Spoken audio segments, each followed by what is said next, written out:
നമ്മൾ മലയാളികളുടെ സ്വകാര്യ അഹങ്കാരം എന്ന് പറയാൻ പറ്റുന്ന ചില ഫുഡ് ഐറ്റംസുകളിലൊന്നാണ് കപ്പ. അതുകൊണ്ട് തന്നെ മലയാളികൾ എവിടെ പോയാലും തിരയുന്നത് ഇത്തരത്തിലുള്ള ഫുഡ് തന്നെയായിരിക്കും. ഇന്ന് നമുക്ക് മലയാളികളുടെ മിന്നും താരമായിട്ടുള്ള കപ്പയും മീൻ മുളകിട്ടതും ഉണ്ടാക്കിയാലോ? സാധാരണയായിട്ടുള്ള കപ്പ ഇവിടെ ലഭിക്കാറില്ല, എങ്കിലും ഫ്രോസൺ കപ്പ ഇവിടെ അത്യാവശ്യം സൂപ്പർ മാർക്കറ്റുകളിൽ ലഭ്യമാണ്. അങ്ങനെ ഞാനിവിടെ 500 ഗ്രാം കപ്പയുടെ 2 പാക്കറ്റാണ് എടുത്തിരിക്കുന്നത്. പാക്കറ്റ് പൊട്ടിച്ചപ്പോൾ ഇത്രയും വലിപ്പമുള്ള കപ്പയുടെ പീസാണ് അതിൽ കാണാൻ കഴിയുന്നത്. ഫ്രോസൺ കപ്പ ആയതുകൊണ്ട് തന്നെ ഇത് അത്ര ഫ്രഷ് ആയിട്ട് എനിക്ക് തോന്നുന്നില്ല.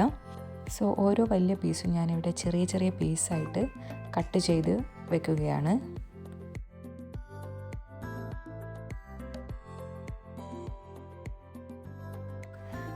ഒരു പീസ് കപ്പ ഇതിൽ കേട് വന്നതുപോലെ എനിക്ക് തോന്നി. ഇത് ഞാൻ മാറ്റി വെക്കുകയാണ്.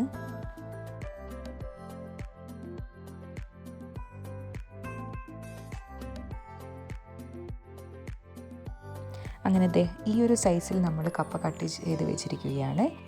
ചെറിയ പീസായിട്ട് കപ്പ കട്ട് ചെയ്യുകയാണെങ്കിൽ നമുക്ക് പെട്ടെന്ന് തന്നെ കപ്പ വെന്ത് കിട്ടും.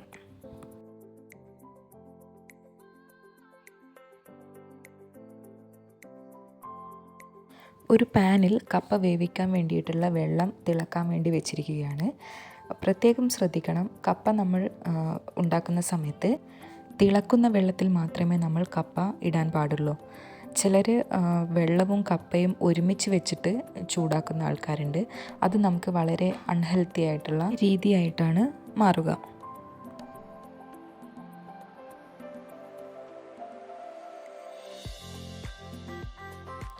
അങ്ങനെ നമ്മളുടെ കപ്പ നന്നായിട്ട് തിളയ്ക്കുന്നുണ്ട്. ഈ ഒരു സമയത്ത് നമുക്ക് കപ്പയ്ക്ക് വേണ്ടിയിട്ടുള്ള അരപ്പ് തയ്യാറാക്കാം. ഒരു ജാറിൽ ഞാൻ 3 ടീസ്പൂൺ തേങ്ങ എടുത്തിട്ടുണ്ട്. എരിവിനനുസരിച്ചുള്ള പച്ചമുളക് നിങ്ങൾക്ക് യൂസ് ചെയ്യാം. ഞാനിവിടെ ഒരു പച്ചമുളക് പൊട്ടിച്ചിട്ടിട്ടുണ്ട്. ഒരു സവാളയുടെ പകുതിയും കൂടെ ഞാൻ ഇതിലോട്ടേക്ക് ഇടുന്നുണ്ട്. പിന്നെ കപ്പയ്ക്ക് ആവശ്യമായിട്ടുള്ള ഉപ്പും കൂടെ ഇട്ടിട്ടുണ്ട്. ഇത്തിരി മഞ്ഞൾപ്പൊടിയും കൂടി അരച്ചെടുക്കുക. കപ്പ നന്നായിട്ട് വെന്ത് വരുന്ന സമയത്ത് ഞാനിത് വേറൊരു പാത്രത്തിലോട്ടേക്ക് മാറ്റുകയാണ്.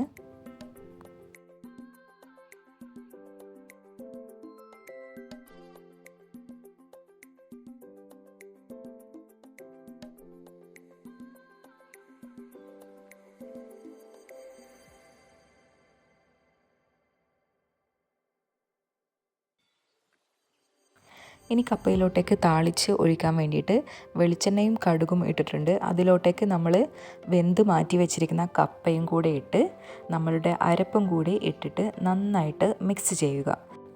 ഒരു ഹാഫ് ഉള്ളിയും കൂടെ ഞാൻ എടുക്കുന്നുണ്ട്. ഇതും കൂടെ ഇട്ടതിന് ശേഷം നന്നായിട്ട് മിക്സ് ചെയ്യുക.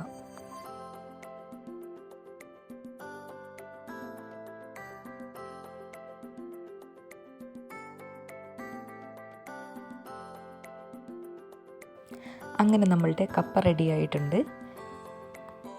കപ്പയുടെ കൂടെ കോമ്പിനേഷനായിട്ട് എനിക്ക് ഏറ്റവും ഫേവറേറ്റ് മീൻ മുളകിട്ടതാണ്. അതും കൂടെ തനി മലബാർ സ്റ്റൈലിൽ ഒരു മീൻ മുളകിട്ടത് ഉണ്ടാക്കുന്നത് എങ്ങനെയാണെന്ന് നോക്കാം.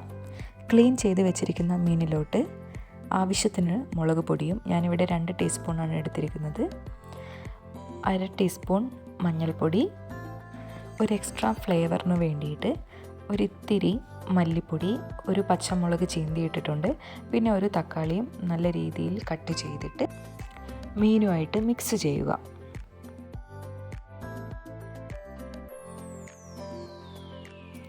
ഇനി ഇതിലോട്ടേക്ക് ആവശ്യത്തിന് വേണ്ട പുളി, ഞാനിവിടെ വാളൻ പുളി വെള്ളത്തിലിട്ട് വെച്ചിട്ടുണ്ടായിരുന്നു, അതിൻ്റെ വെള്ളമാണ് ചേർക്കുന്നത്. വാളൻ പുളിയുടെ വെള്ളം കൂടി ചേർക്കുക.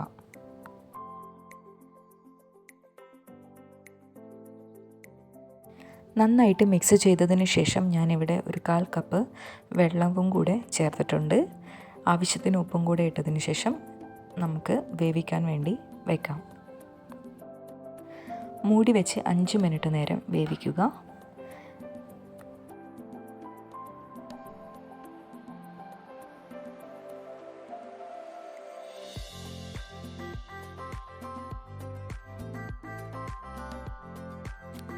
നന്നായിട്ട് തിളച്ച് കുറുകി വരുന്നുണ്ട്.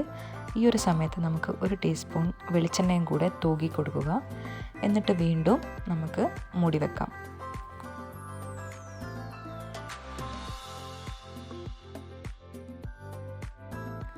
നല്ല ഒരു തിക്ക് കൺസിസ്റ്റൻസി ആകുമ്പോൾ നമുക്ക് ഗ്യാസ് ഓഫ് ചെയ്തിട്ട് മൂടി വെക്കുക. അങ്ങനെ നമ്മളുടെ മീൻ മുളകിട്ടത് നല്ല രീതിയിൽ വറ്റി വന്നിട്ടുണ്ട്. ഇനി നമുക്ക് കഴിക്കാൻ തുടങ്ങാം.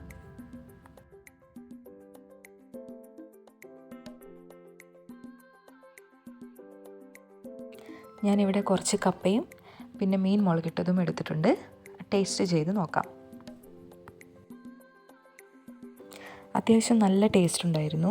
ഫ്രോസൺ കപ്പ ആയതുകൊണ്ട് ടേസ്റ്റ് വളരെ കുറവായിരിക്കുമെന്നാണ് ഞാൻ കരുതിയത്. പക്ഷേ നല്ല ടേസ്റ്റ് ഉണ്ടായിരുന്നു.